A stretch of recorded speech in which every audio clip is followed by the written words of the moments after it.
ओम शांति, ओम शांति, ओम शांति, ओम शांति, ओम शांति। ओम शांति। आज तारीख हो गई 17/6/2025। प्रातः मुरली ओम शांति बाप दादा मधुबन। कहाँ बैठे हैं? मैं बाप दादा के सम्मुख।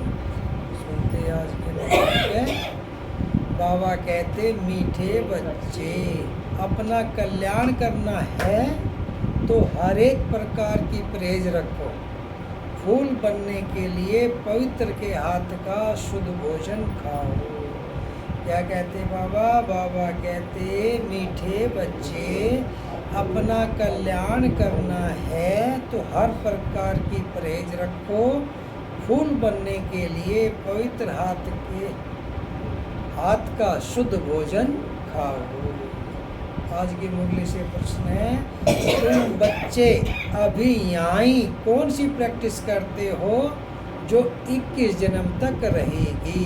तुम बच्चे अभी यहाँ ही कौन सी प्रैक्टिस करते हो जो 21 जन्म तक रहेगी? उत्तर, सदा तन मन से तंदुरुस्त रहने की प्रैक्टिस तुम यहाँ से ही करते हो। तुम्हें दधीची ऋषि मिसल यज्ञ सेवा में हड्डियाँ भी देनी है, लेकिन हठ योग की बात नहीं है। अपना शरीर कमजोर नहीं करना है। तुम योग से 21 जन्मों के लिए तंदुरुस्त बनते हो, उसकी प्रैक्टिस यहाँ से करते हो। ओम शांति। ओम शांति माना मैं आत्मा बिंदु रूप ज्योति स्वरूप हूँ। मैं आत्मा शांति धाम की रहने वाली हूँ। शांति मेरा स्वधर्म है। ये मीठे बच्चे अब घर वापिस जाना है। ओम शांति। ओम शांति। कॉलेज अथवा यूनिवर्सिटी होती है तो टीचर भी स्टूडेंट तरफ देखते हैं। गुलाब का फूल कहाँ है? फ्रंट में कौन बैठे हुए है? यह भी बगीचा है, परंतु नंबरवार तो है ही। यहाँ ही गुलाब का फूल देखता हूँ, फिर बाजू में रतन ज्योति, कहाँ अक भी देखता हूँ। बागवान को तो देखना पड़े ना। उस बागवान को ही बुलाते हैं कि आकर इस कांटों के जंगल को खत्म कर फूलों का कलम लगाओ। तुम बच्चे प्रैक्टिकल में जानते हो कैसे कांटों से फूलों का सैंपलिंग लग रहा है। फूलों का सैंपलिंग लगता है। तुम्हारे में भी बहुत थोड़े हैं जो इन बातों का चिंतन करते हैं। यह भी तुम बच्चे जानते हो। वह बागवान भी है, खिवैया भी है, सबको ले जाते हैं। फूलों को देख बाप भी खुश होते हैं। हर एक समझते हैं हम कांटों से फूल बन रहे हैं। नॉलेज देखो कितनी ऊंची है। नॉलेज देखो कितनी ऊंची है। इस समझने में भी बहुत बड़ी बुद्धि चाहिए। कौन सी नॉलेज है ये?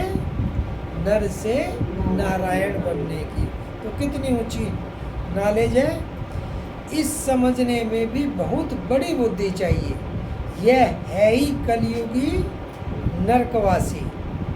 तुम स्वर्गवासी बन रहे हो। इस पढ़ाई से क्या बनते हैं? नरकवासी से स्वर्गवासी। सन्यासी लोग तो घर बार छोड़ भाग जाते हैं। तुमको भागना नहीं है। तुमको घर बार नहीं छोड़ना है। किसी किसी घर में एक कांटा है तो एक फूल है। बाबा से कोई पूछते हैं, बाबा बच्चे की शादी कराएं? बाबा कहेंगे फल कराओ, घर में रखो, संभाल करो। पूछते हैं, इससे ही समझ जाता है हिम्मत नहीं है, तो बाबा भी कह देते हैं भल करो। कहते हम तो बीमार रहते हैं, फिर बहू आएगी, उनके हाथ का खाना पड़ेगा। बाबा कहेगा भल खाओ, ना करेंगे क्या? सरकमस्टांस ऐसे है, खाना ही पड़े, क्योंकि मोह भी तो है ना।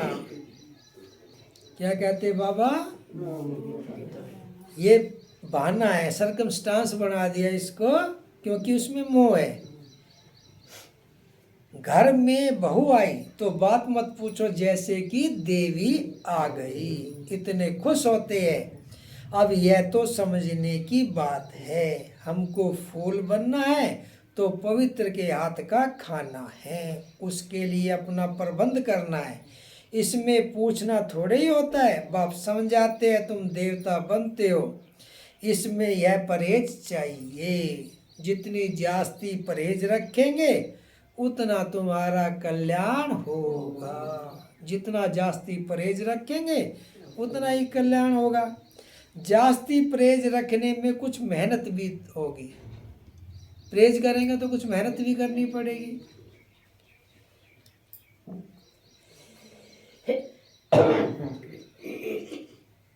उसके लिए अपना प्रबंध करना है, हमको फूल बनना है। अब यह तो समझने की बात है, हमको फूल बनना है तो पवित्र के हाथ का खाना है, उसके लिए अपना प्रबंध करना है। इसमें पूछना थोड़े ही होता है, बाप समझ जाते हैं तुम देवता बनते हो, इसमें यह परहेज चाहिए। जितनी जास्ती परहेज रखेंगे उतना तुम्हारा कल्याण होगा। जास्ती परहेज रखने में कुछ मेहनत भी होगी, रास्ते में भूख लगती है, खाना साथ ले जाओ। कोई तकलीफ होती है, लाचारी है, तो स्टेशन वालों से डबल रोटी लेके खाओ। सिर्फ बाप को याद करो, इनको ही कहा जाता है योग बल। इसमें हठ योग की कोई बात नहीं है, शरीर को कमजोर नहीं बनाना है। दधीची ऋषि मिसल हड्डी हड्डी देनी है, इसमें हठ योग की बात नहीं है। यह सब है भक्ति मार्ग की बातें। जो दधीची ऋषि में हठ योग करके उसने अपने शरीर की एक एक हड्डी दे दी थी कि इसका उद्धार हो जाए, राक्षसों का कल्याण वो मार दे जाए और इनका उद्धार हो जाए। तो इसीलिए कह रहे कि हठ योग की बात नहीं है, यह सब भक्ति मार्ग की बात है। शरीर को तो बिल्कुल तंदुरुस्त रखना है। क्या कहते हैं बाबा कि शरीर को तो बिल्कुल तंदुरुस्त रखना है। योग से 21 जन्मों के लिए तंदुरुस्त बनना है, यह प्रैक्टिस यहाँ ही करनी है। किससे बनेंगे तंदुरुस्त? योग से। यह प्रैक्टिस यहाँ ही करना है। बाबा समझाते हैं, इसमें पूछने की दरकार नहीं रहती। हाँ, कोई बड़ी बात है उसमें मूंझते हो तो पूछ सकते हो। क्या कहते हैं बाबा? कोई बड़ी बात है तो उसमें मूंझते हो तो पूछ सकते हो। छोटी छोटी बातें बाबा से पूछने में कितना टाइम जाता है। बड़े आदमी बहुत थोड़ा बोलते हैं। शिव बाबा को कहा जाता है सदगति दाता। कौन है शिव बाबा? सदगति दाता। रावण को सदगति दाता थोड़ी कहेंगे, अगर होता तो उनको जलाते क्यों?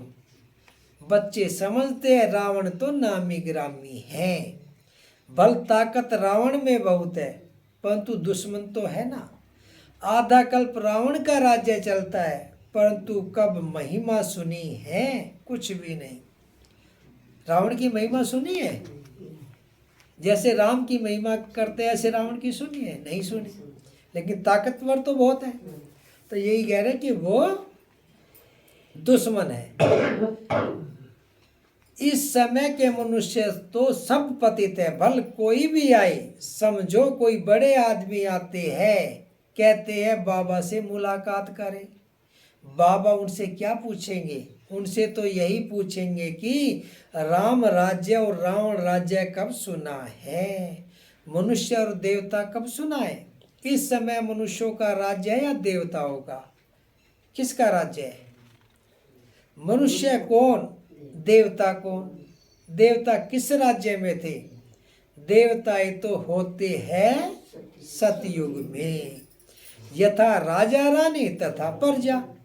तुम पूछ सकते हो कि यह नई सृष्टि है या पुरानी। सतयुग में किसका राज्य था? अभी किसका राज्य है? चित्र तो सामने है। भक्ति क्या है, ज्ञान क्या है, यह बाप ही बैठ समझाते हैं। जो बच्चे कहते हैं बाबा धारणा नहीं होती, उन्हें बाबा कहते अरे अल्फ और बे तो सहज है ना। अल्फ और बे तो सहज है ना। अल्फ बाप ही कहते हैं मुझे याद करो तो वर्षा मिल जाएगा। भारत में शिव जयंती भी मनाते हैं, परंतु कब भारत में आकर स्वर्ग बनाया, भारत स्वर्ग था, यह नहीं जानते, भूल गए हैं। तुम कहेंगे हम भी कुछ नहीं जानते थे कि हम स्वर्ग के मालिक थे। अब बाप द्वारा हम फिर से देवता बन रहे हैं। कौन बना रहा है देवता? शिव बाबा। समझाने वाला मैं ही हूं। सेकंड में जीवन मुक्ति गाया हुआ है। जनक का मिसाल है ना, सेकंड में जीवन मुक्ति, सेकंड में जीवन मुक्ति गाया हुआ है, परंतु इनका भी अर्थ थोड़े ही समझते हैं। सेकंड में तुम स्वर्ग की परिया बनते हो ना। इनको इंद्र सभा भी कहते हैं। वह फिर इंद्र समझते हैं बरसात बरसाने वाले को। अब बरसात बरसाने वालों की कोई सभा लगती है क्या?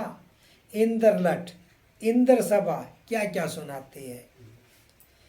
आज फिर से यह पुरुषार्थ कर रहे हैं, पढ़ाई है ना, ये तो पढ़ाई है। बैरिस्टरी पढ़ते हैं तो समझते हैं हम कल बैरिस्टर बनेंगे। तुम आज पढ़ते हो, कल शरीर छोड़ रजाई में जाकर जन्म लेंगे। तुम भविष्य के लिए प्रारब्ध पाते हो, यहाँ से पढ़कर जाएंगे, फिर हमारा जन्म सतयुग में होगा। जैसे लौकिक पढ़ाई पढ़ते हैं, जो जैसी पढ़ता इंजीनियरिंग करता तो इंजीनियर और वकालत करता तो वकील बन गया। इसी तरह से कह रहे बाबा इस पढ़ाई से क्या बनेंगे? क्या बनेंगे? सतयुग में जाकर जन्म लेंगे और फिर प्रिंस प्रिंसेस बनेंगे। भविष्य के लिए प्रारब्ध पाते हो, यहाँ से पढ़कर जाएंगे, फिर हमारा जन्म सतयुग में होगा। एम ऑब्जेक्ट है ही प्रिंस प्रिंसेस बनने की। राजयोग है ना। कोई कहे बाबा हमारी बुद्धि नहीं खुलती, यह तो तुम्हारी तकदीर ऐसे है, ड्रामा में पार्ट ऐसा है, उसको बाबा चेंज कैसे कर सकते हैं? अगर चेंज करे तो सभी का कर दे, फिर हमारी आवश्यकता ही क्या रही करने की। तो बाबा कह रहे ये तो आप नहीं करना है। कैसे करते? स्वर्ग का मालिक बनने के लिए सब हकदार है।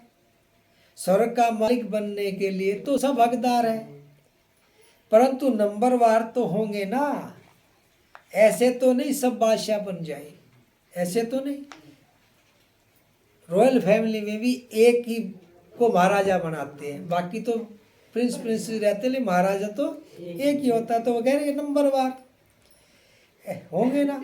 ऐसे तो नहीं सब बादशाह बन जाए। कोई कहते हैं ईश्वरीय ताकत है तो सबको बादशाह बना दे, फिर प्रजा कहाँ से आएगी? अगर सभी बादशाह हो गए तो प्रजा राज किस पे करेंगे? यह समझ की बात है ना। इन लक्ष्मी नारायण का राज्य था, अभी तो सिर्फ नाम मात्र महाराजा महारानी है। टाइटल भी दे देते हैं। लाख दो देने से राजा रानी का लक़ब मिल जाता है।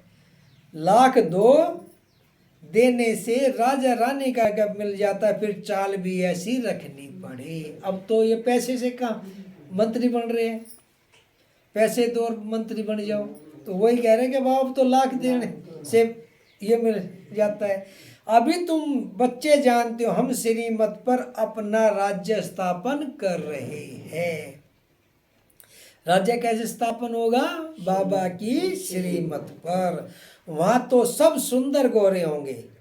इन लक्ष्मी नारायण का राज्य था ना। शास्त्रों में कल्प की आयु लंबी लिख दी है, लिखने से मनुष्य भूल गए हैं। अभी तुम पुरुषार्थ कर रहे हो सांवरे से सुंदर बनने का। अब देवता काले होते हैं क्या? श्री कृष्ण को सांवरा, राधे को गोरा दिखाते हैं। कृष्ण के मंदिर में देखा ना, कृष्ण जी को सांवरा और राधे को गोरा दिखाते।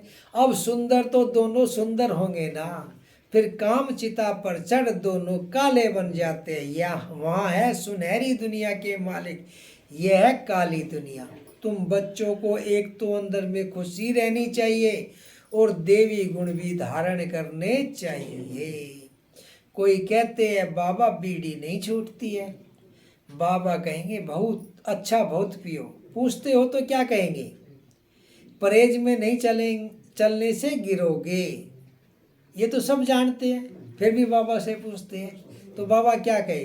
पियो भाई, नहीं मानते तो कहते हैं परहेज में नहीं चलने से गिरोगे। खुद अपनी समझ होनी चाहिए ना। हम देवता बनते तो हमारी चाल चलन खान पान कैसा होना चाहिए? जैसा बनना चाहोगे तो चाल चलन भी वैसी होगी। हम लक्ष्मी नारायण, लक्ष्मी को नारायण को वरेंगे। सब कहते हैं हम लक्ष्मी को नारायण को वरेंगे। अच्छा, अपने में देखो ऐसे गुण है। हम बीड़ी पीते फिर नारायण बन सकेंगे? पूछ रहे बाबा। नारद की भी कथा है ना। नारद कोई एक तो नहीं है ना, सब मनुष्य भक्त नारद है। बाप कहते हैं देवता बनने वाले बच्चे अंतर्मुखी बन अपने आप से बातें करो कि जब हम देवता बनते हैं तो हमारी चलन कैसी होनी चाहिए। क्या कह रहे हैं बाबा? कि जो कुछ बनना है, देवता बनना तो हमारी चलन कैसी, यानी कि जो कुछ भी बनना है तो उसके अनुसार अपने को देखना है कि हमारी चलन ऐसी है, हमारा चाल चरित्र ऐसा है। हम देवता बनते तो शराब नहीं पी सकते, बीड़ी नहीं पी सकते, विकार में नहीं जा सकते, पतित के हाथ का नहीं खा सकते, नहीं तो अवस्था पर असर हो जाएगा। यह बातें बाप बैठ समझाते हैं। ड्रामा के राज को भी कोई नहीं जानते हैं। यह नाटक है, सब पाठधारी है। हम आत्माएं ऊपर से आती है पाठ, तो सारी दुनिया के एक्टर्स को बजाना है। पाठ तो सारी दुनिया के एक्टर्स को बजाना है, चाहे कोई देवता बनो या ना बनो, पाठ तो सबको बजाना है। यह नाटक है, सब पाठधारी। हम आत्मा ऊपर से आती है पाठ तो सारी दुनिया के एक्टर्स को बजाना है। सबका अपना अपना पार्ट है। कितने पाठधारी है, कैसे पाठ बजाते, यह वैरायटी धर्मों का झाड़ है। एक आम के झाड़ को वैरायटी झाड़ नहीं कहेंगे। सब एक से हो गए तो झाड़ कैसे, वैरायटी झाड़ कैसे बनेगा? भिन्न भिन्न का झाड़, कोई गुलाब का फूल, कोई रतन ज्योति का, कोई आँख का फूल, कैसे बनेगा? तो यही कह रहे हैं बाबा कि एक आम के झाड़ को वैरायटी झाड़ नहीं कहेंगे, उसमें तो आम ही होगा। यह मनुष्य सृष्टि का झाड़ तो है, परंतु इनका नाम है वैरायटी धर्मों का झाड़। बीज एक ही है,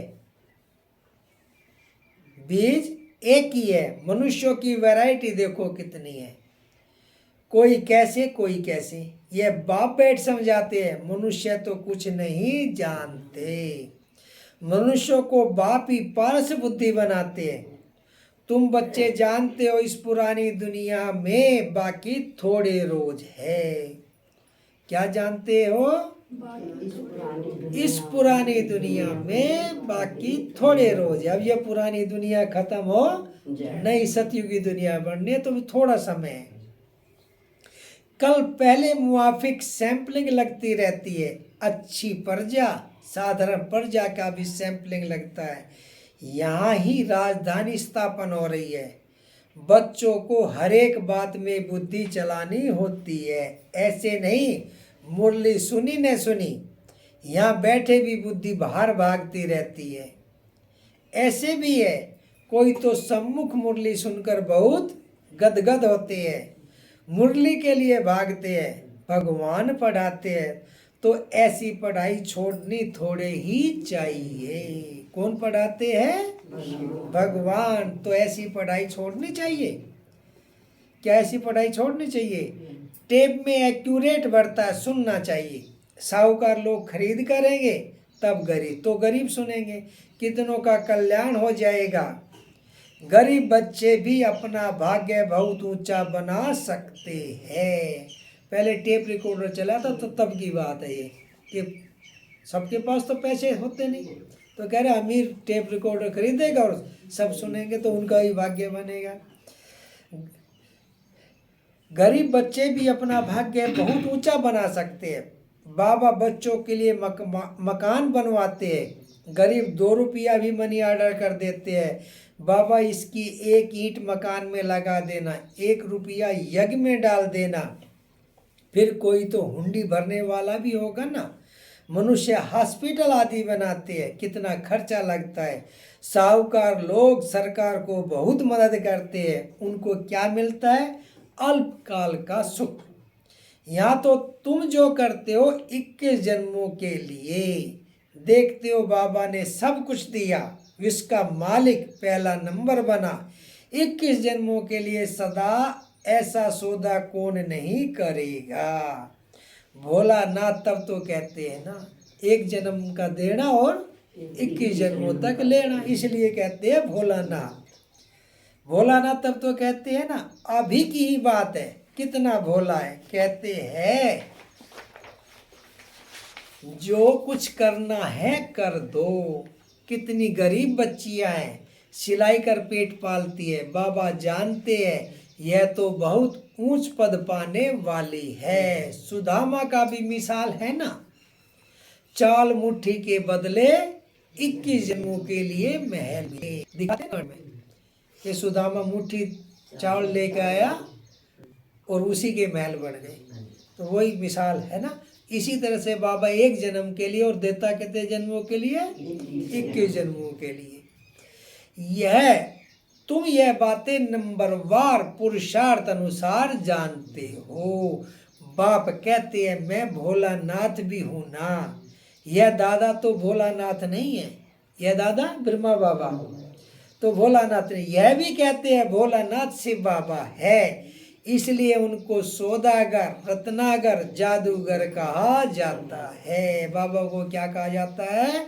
सौदागर, रत्नागर, जादूगर। तो विश्व का मालिक बनते हो। यहाँ भारत कंगाल है, प्रजा साहूकार है, गवर्नमेंट गरीब है। अभी तुम समझते हो भारत कितना ऊंच था, स्वर्ग था, उसकी निशानियाँ भी है। सोमनाथ का मंदिर कितना हीरे जवाहरों से सजा हुआ था, जो ऊंट भरकर हीरे जवाहर ले गए। सोमनाथ के मंदिर को 17 बार लूटा, तो देखो कितना होगा। मुगलों ने 17 बार लूटा और बाहर ले गए। तो कह रहे हैं कि तुम्हारे मंदिरों में कितने हीरे जवाहर थे। तुम बच्चे जानते हो अभी यह दुनिया बदलनी जरूर है, उसके लिए तुम तैयारियां कर रहे हो। जो करेगा सो पाएगा। क्या कहते हैं बाबा? जो करेगा सो पाएगा, जो करेगा सो पाएगा। माया का ओपोजिशन बहुत होता है। तुम हो ईश्वर के मुरीद, बाकी सब रावण के मुरीद। तुम हो शिव बाबा के, शिव बाबा तुमको वर्षा देते हैं। सिवाय बाप के और कोई बात बुद्धि में नहीं आनी चाहिए। अच्छा, मीठे मीठे सिकेला दे बच्चों प्रति माता पिता बाप दादा का याद प्यार और गुड मॉर्निंग। रूहानी बाप की रूहानी बच्चों को नमस्ते। हम रूहानी बच्चों की रूहानी माता पिता बाप दादा को याद प्यार गुड मॉर्निंग और नमस्ते नमस्ते सदा नमस्ते। ते चलो परम धाम के धारणा के लिए मुख्य सार। पहला, अंतर्मुखी बन अपने आप से बातें करनी है। जबकि हम देवता बनते हैं तो हमारी चलन कैसी है? कोई अशुद्ध खान पान तो नहीं है। अंतर्मुखी बन अपने आप से बातें करनी है। जबकि हम देवता बनते हैं तो हमारी चलन कैसी है? कोई अशुद्ध खान पान तो नहीं है। दूसरा, अपना भविष्य 21 जन्मों के लिए ऊंचा बनाना है तो सुधा में मिसल जो कुछ है भोलानाथ बाप के हवाले कर दो। पढ़ाई के लिए कोई भी बहाना न दो। अपना भविष्य 21 जन्मों के लिए ऊंचा बनाना है तो सुधा में मिसल। जो कुछ है भोलानाथ बाप के हवाले कर दो। पढ़ाई के लिए कोई भी बहाना ना दो। वरदान। आदि और अनादि स्वरूप की स्मृति द्वारा, आदि और अनादि स्वरूप की स्मृति द्वारा अपने निजी स्वधर्म को अपनाने वाले पवित्र और योगी भवो। ब्राह्मणों का निजी स्वधर्म पवित्रता है। यह पवित्रता पर धर्म है। जिस पवित्रता को अपनाना लोग मुश्किल समझते हैं वह आप बच्चों के लिए अति सहज है, क्योंकि स्मृति आई है कि हमारा वास्तविक आत्म स्वरूप सदा पवित्र है। अनादि स्वरूप पवित्र आत्मा है और आदि स्वरूप पवित्र देवता है। अभी का अंतिम जन्म भी पवित्र ब्राह्मण जीवन है। इसलिए पवित्रता ही ब्राह्मण जीवन की पर्सनालिटी है। जो पवित्र है वही योगी है। स्लोगन। सहज योगी कहकर अलबेलापन नहीं लाओ, शक्ति रूप बनो। सहज योगी कहकर अलबेलापन नहीं लाओ, शक्ति रूप बनो। अव्यक्ति सारे। आत्मिक स्थिति में रहने का अभ्यास करो, अंतर्मुखी बनो। कहा जाता है अंतर्मुखी सदा सुखी। उन्हें कोई बाहर की आकर्षण आकर्षित नहीं कर सकती। कभी मनमत कभी परमत आकर्षित नहीं कर सकती। अंतर्मुखी सदा सुखी रहने वाले सुखदाता के बच्चे मास्टर सुखदाता होंगे, बाहर मुक्ता से मुक्त होंगे। ओम शांति। ओम